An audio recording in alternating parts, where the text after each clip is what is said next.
You think you're swiping for a soulmate with a nice smile and a stable job. In reality, your lizard brain is checking if they can outrun a saber-toothed tiger and if their hip-to-waist ratio suggests they won't die during a harsh winter. Welcome to 2026, where your prehistoric hardware is crashing your modern software. We like to think we're evolved. We buy organic kale and use words like emotional intelligence. But underneath that expensive moisturizer, you're still a hairy nomad trying not to get eaten. And your dating life is the biggest victim of this evolutionary prank. Take the spark. You meet someone and your stomach does a flip. You call it destiny. Science calls it MHC genes. Your nose is literally sniffing their immune system to see if your babies will survive a plague. Romantic, right? Then there's the height obsession. In the prehistoric era, being tall meant you could see predators over the tall grass. Today, it just means you can reach the top shelf at the grocery store.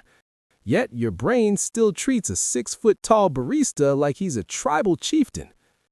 And men? They aren't much better. Evolution hardwired them to look for youthful features. Why? Because back then, a clear complexion and shiny hair meant I probably won't drop dead in 3 weeks.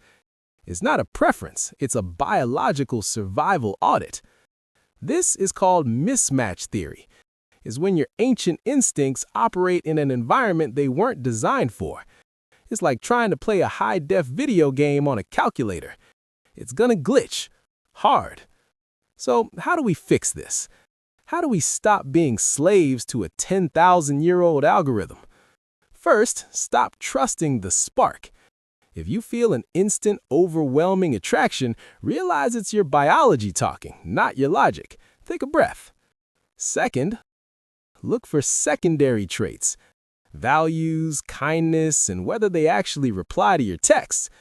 These things didn't matter in the cave, but they are the only things that matter in a modern apartment. Third, date the boring person. Evolution hates boring because it thinks boring means no excitement, which means death. But in reality, boring usually just means stable. And stable doesn't give you a panic attack on a Tuesday. Your brain is trying to keep you alive, not keep you happy. Happiness is a modern luxury. Survival is an ancient chore. Once you realize your attraction is just a ghost from the past, you can finally start choosing for your future. So, the next time you feel that instant connection, ask yourself, is this the love of my life, or is my DNA just really excited because they look like they'd be good at gathering berries? Probably the berries. What is your worst experience with following your heart only to realize your biology was lying to you? Let me know in the comments.